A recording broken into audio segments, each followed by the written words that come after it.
ఒక సమయంలో బాగానే ఉంటారు, మంచిగా ఉన్నప్పుడే బాగానే ఉంటారు. ఇప్పుడు చెప్పినప్పుడు బాగానే ఉంటుంది, వినేటప్పుడు బాగానే ఉంటుంది. దీన్ని బట్టి ఒక విషయం చెబుతాను. ఇప్పుడు పాము, ఇప్పుడు పొట్టలో పాము ఉందనుకోండి, తాజుపాము అనుకోండి, తాజుపాము అనుకోండి, పొట్టలో పాము ఉంది. ఆ బుట్ట దాన్ని తీసినప్పుడు, ఆ బుట్టలో ఉన్నప్పుడు అంతసేపు ఎలా ఉంటుందండి? సైలెంట్గా ఉంటుంది. ఎప్పుడైతే మూత అలా తీస్తామో దాన్ని అదేం చేస్తుంది? బుస్ అంటూ పడిగిపోతుంది. అలాగే మనిషి తన జీవితం కూడా ఎలా ఉంటుందంటే, చెప్పినప్పుడు మామూలుగా ఉన్నప్పుడు అని ముట్టుకోకున్నప్పుడు మనిషిని బాగానే ఉంటారు.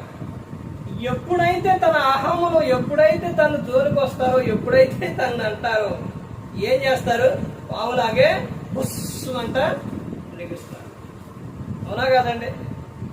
అంటే నిన్నేదన్నా ఒక మాట అంటే, నిన్ను టచ్ చేస్తే, అంటే టచ్ చేయడం అంటే ఏదన్నా అనటం, ఒక మాట కానీ ఏదన్నా నీకు అన్నప్పుడు నీ అహం ఏమవుతుంది?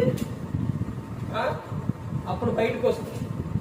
అంటే ఇప్పటిదాకా భక్తి అంతా అంటే నిన్నెవరు ఏమి అనుకోకుండా ఉంటే బాగానే ఉంటావు. ఎవరైనా ఏదన్నా అంటే నీలో ఉన్న అసలు భక్తి ఏంటో అప్పుడు బయటకు వస్తుంది. ప్రతి ఒక్కరూ కూడా తెలుసుకోవాలండి, ప్రతి ఒక్కరూ గమనించు. దేవుడు మన కోసం ఎన్నెన్నో ఏర్పరిచి ఎన్నో మనకు ఎంతగానో మనకు సహాయం చేస్తూ ఉన్నారు. అంటే ఎప్పుడు కూడా మనం మర్చిపోయేవారుగా.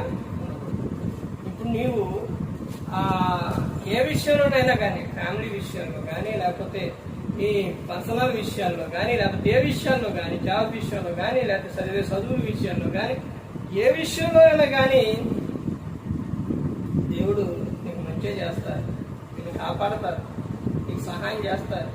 అంత మాత్రాన నాకు ఎందుకు ఇలా జరిగింది, ఎందుకునే మరి ఏంటి మా పరిస్థితి అని అగత్యం అనేది చేసుకుంటే, ఆత్మ హత్య చేస్తే పరలోకానికి వెళ్ళరు. ఆత్మహత్య. ఎందుకంటే ఆత్మకు చావులేదు. ఆత్మ ఇచ్చింది ఎవరు?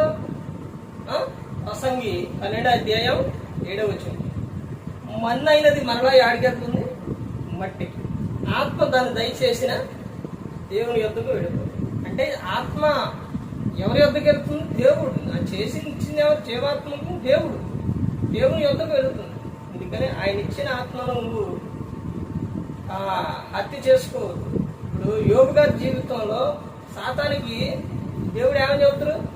తన శరీరాన్ని నీ ఇష్టం వచ్చినట్టు చేసుకో, ఆత్మను మాత్రం హత్య. అందుకని ప్రతి ఒక్కరూ కూడా గమనించుకోవాలి. మనని విలువ పెట్టి ఆయన కొనుక్కున్నారు యేసుక్రీస్తు. మన సొత్తు కాదు, దేవుని సొత్తు, దేవుని పిల్లలు.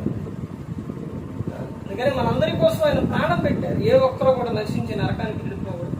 యేసుక్రీస్తు ప్రభువారు ఈ లోకానికి వచ్చి మనందరి కోసం శిలువలో తన ప్రాణాన్ని పెట్టి ఉన్నారు. మరి ఈ విధంగా నిలబెట్టి మాట్లాడించిన తండ్రి అయిన దేవునికి కృతజ్ఞత చెల్లిస్తూ, ఇంతవరకు శ్రద్ధగా ఉన్న మీకు ప్రభు పేరున హృదయపూర్వకంగా చెల్లిస్తూ మాటలు ముగిస్తున్న అందరికీ